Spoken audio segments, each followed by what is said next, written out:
Hi everyone! Naglambing po ako kay mama na gumawa ng aking paboritong mango float. So ganito po niya yung ginawa. Nag-prepare po siya ng 4 na mangga and then 1 tablespoon of coffee. Nilagyan lang niya yan ng tubig. Minix yung coffee. And then pinipare niya na po yung mangga. So gumamit po siya ng baso para madaling matanggal yung mangga dun sa balat.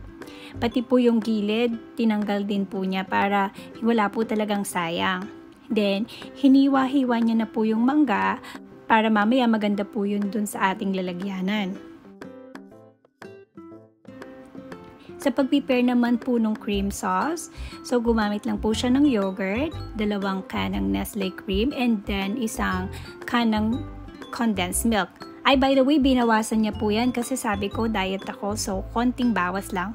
Nagbawas siya ng 100 ml. So, mix lang po. Graham, dinip nyo lang po yan dun sa coffee. So, konting dip lang para hindi siya madurog. Repeat the process lang po and then lagay lang po dun sa ating lalagyan. Then, nilagay na po niya yung cream sauce. Nilayer niya rin po yung mga mangga. Marami po akong mangga na pinapalagay kay mama para mas masarap siya, mas malasa talaga siyang mango float.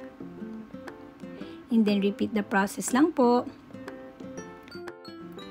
By the way, ang ginagawa ng mama ko is like hanggang 4 na layer para mas makapal. Mas masarap siyang tingnan and then mas masarap din siya pagka hiniwa. Then after that, nilalagay po niya yan sa freezer. Yan na po siya. So, let's eat. Thank you everyone for listening and watching. Bye-bye!